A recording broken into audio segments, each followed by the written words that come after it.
Hey guys, tonight I'm going to talk to you about something very sensitive.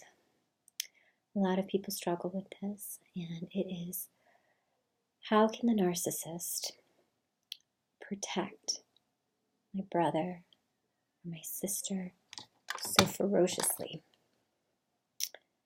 And me,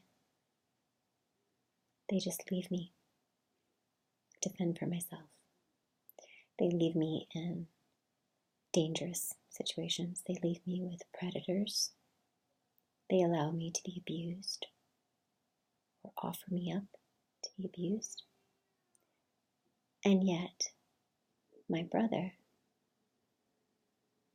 nothing can harm him. They will never let anything harm them. My sister. So, this is really hard for people. I think this really messes with your head because if she's just crazy and abusive to all the kids, she's just crazy. She doesn't know how to take care of kids. But if she abuses you or allows you to be abused, but knows how to protect someone else, another child, that's so messed up. And what that does is makes you think that somehow you're unworthy. And honestly, I think it's by design.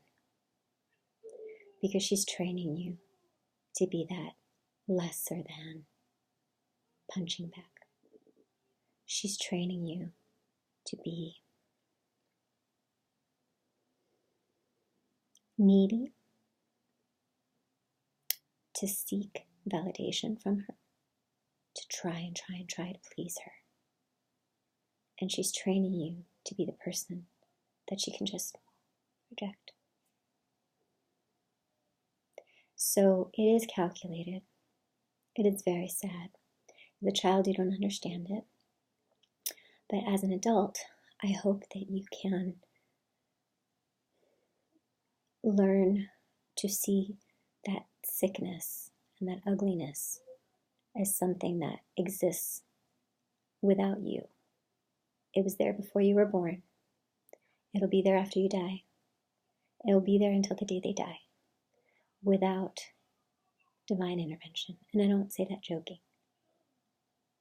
They're going to be like that. They're going to get worse and worse and worse as they age. And nobody can help them and no one can stop them because they don't want to stop. They don't want to change. The day they decide to change and the day they ask God for help, I'm sure He can help them and they can change. But I don't really see that many of them want to. This video tonight is not to bring on bad memories for you.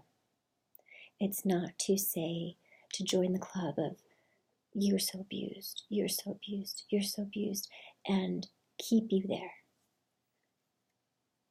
And this video tonight is hopefully to help push you out of this sad place where you're just reliving these wrongs that your parents did to you, or the wrongs that someone you care about did to you.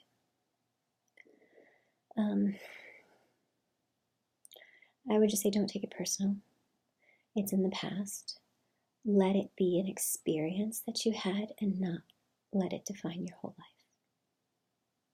So break the cycle. Be a protector for a child. Be a protector. And don't let anybody tell you that you were always a difficult child. You were always the mouthy one. Don't let them label you as deserving of that awful treatment, because you weren't.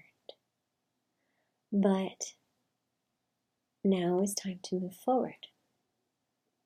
Can't change the past, but do you really want to keep thinking about it? Do you really want to go over all those hurts over and over again? I would say, if you have a hard time processing what happened, if you have a hard time forgiving what happened, if you get all raged up and think like, what kind of woman does that to her child? How could she do that to me and protect my brother? How could she allow that to happen to me? I was so innocent and I was so vulnerable. And she knew better because she didn't let that happen to my brother. So don't stay there. Yes, it happened. Yes, it's awful. Break contact if you're still in contact with them, or let their spirit, let that memory go. Let your past go and start something new. I hope you have a good night. I got snoring on the other side of the door. I hope you have a good night. They're awful.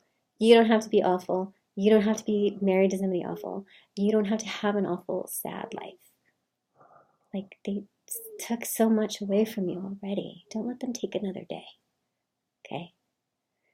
Hope you can find something that will spark joy. And if you have a hard time forgiving, try praying and asking God to help you forgive. Hope you have a good night, and I'll talk to you guys again soon.